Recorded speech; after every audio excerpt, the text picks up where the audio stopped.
course, being involved in the music industry, there's so much corruption in this music industry, and there's so many things that happen behind the scenes that is very wild when it actually comes to light. And this is why you have people like Ibn Qayyim al-Jawziyya, one of the scholars of the past. He said that music is the Quran of the devil. And this is why you see that most of the people that come from the music industry, in fact, they actually do some of the worst sins, and they actually become some of the worst people that ever walked the face of this earth, from starting off with good manners, but once they enter into the music industry, I seen it personally and witnessed it, they always turn to another person that they didn't even expect. And yes, I know some people personally, I won't mention their name, and we asked a lot of guide them to Islam. It's a very, very famous rap group that sold maybe 30, 40 million records worldwide. They used to actually be engaged and talking to devils, jinns, and worshiping the shaitan. And they told me stories how they used to be aided by the shayateen, and they was aided by the jinns and aided by the devils. So you have this in the music industry. You have verses where Snoop Dogg, for example, may Allah guide him to Islam, he had a song where he actually was having a conversation with the devil. And in the middle of this song, he actually said that he sold his soul to the devil. So you have a corruption that happens in the music industry that's very different than any other entertainment.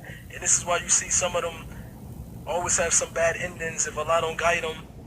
And this is why the scholars say about the people in the music industry is that it's only from the mercy of Allah that they will actually make it from that industry. It's a very corrupt industry.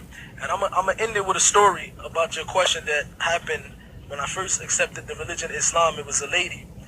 She was friends of my cousins and the wife of my cousin. And when my cousin accepted Islam and his wife accepted Islam, she came to the house and she said that I practice every religion except for Islam. She said before, the last religion that I practiced was a religion called Wicca or something like that, where they sell their soul to the devil. And she said, this is a woman who never heard of jinns. This is a woman who never heard of the unseen. Wicca, thank you. She said that she used to be in conversation with the jinns, the devils, the ghosts that some people might call it. And she said to the point that the jinn would come carry her, and she would be able to see certain things that her friends was doing, and she would call her friends, and she would tell them about, I seen you do this last night, and they would be very shocked. And then she said she was dating someone from the Dog Pound, which is a crew that used to hang with Snoop Dogg. And she said when the jinn came to us, and we hear these stories from Islam, that they would come and they would give you pieces, they would break you off slowly but surely, and they pretend that they will help you and they will aid you, but eventually they want you to do some immoral things. She said at the end, the shaitan or the jinn who was helping her came to her and said, we need you to have one more thing. When you do this last thing, we're going to put you on a whole nother level, for example. And just to mention what she said, not to go into details, they asked her to do something that was very, very immoral with not only the Dog Pound, with Snoop Dogg, but the whole crew. And she said ever since that day, she walked away and she stopped dealing with this religion because of the thing that it asked her to do at the end. And she started to investigate Islam. When she heard about the unseen, that Muslims believe in the jinns, and when she read about stuff describing the jinns and describing the shaitan, she knew instantly that this is who she was dealing with. So you have this in this industry, and it's a very corrupt industry, and this is why it's very important that the Muslims, we should stay away from that.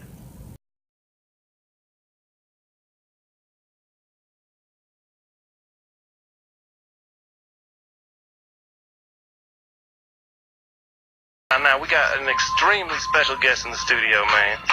Extremely special. Love,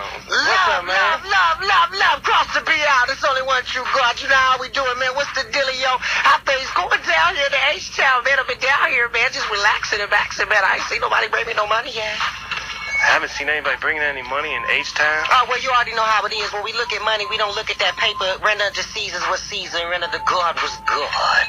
Yeah? Yeah, most definitely. It's a spiritual thing. It's a spiritual movement. Most of my people at the mall, they know what's going on. Most of my people over there at the Scottish Inns, they know what's going on. Most of my people over there at the hotel, over there by my family, you already know what's going on. You know how we rolling. Ain't no time to be playing. That's what's up. One true God and representative. Please believe it. In the name of our Lord and Savior Jesus Christ. How you doing? Man, what brings you down here, bro? Well, you know, man, I've just been moving, and you know what I'm saying, and I ain't got nowhere to live, really. You understand what I mean? So, you know, we looking for somewhere to live. We looking for something to eat. When I was sleeping at the bus station, everybody was laughing at me. You know what I'm saying? I had calluses up under my feet. Everybody was laughing at me, but I'm up in this motherfucker. Oh, my goodness, did I cut? Excuse me. Yeah, the station manager's here, Greg. My bad. Tell the station manager that I love him. Oh my goodness, there go the phone.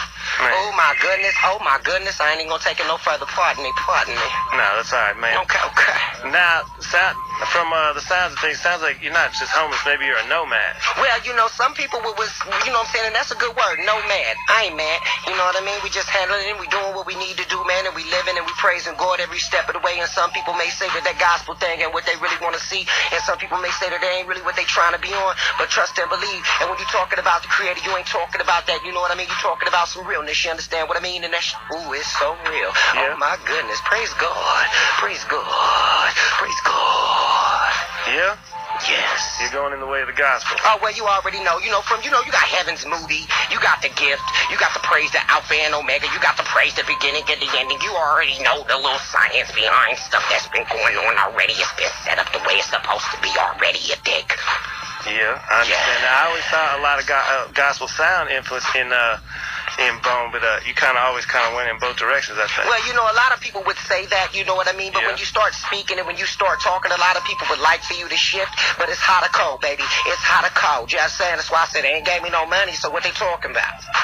Who hasn't given you any money? Well, I mean, period. You know what I'm saying? To say somebody on some evil levels, you know, the evil level, you know what I'm saying, is lavish. They, you know what I mean, they Bentley drivers. You understand what I'm saying? If you know what I mean, you on that level and you of this world, and you on that, you know what I'm saying, and the slobber going down your cheeks, and you know what I'm saying, and the nectar going down your neck, and you know what I mean, that's got a lot to do with that bread, but when you roll it around here, when you feeding your people down there on the streets, you understand what I'm saying, with the nectar, that's what I'm talking about, holla back.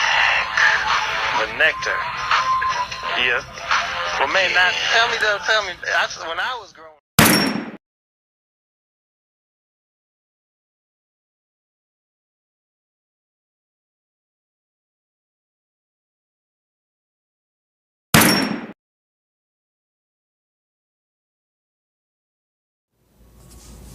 Bone Thugs had a secret message which was written in reverse in some of the album's artwork. Once put against the mirror, it can be read, but such practices are used to put curses on the person who is trying to decipher the message. Over the years, the group has had less success, and their hits were few and far between. Their songs changed from demonic to more positive songs. Some tracks even praised God and religion. If one doesn't seek the right protection from these spirits, then you'll never be safe from them. Ouija boards and occult rituals are no joke, even though many take it as one.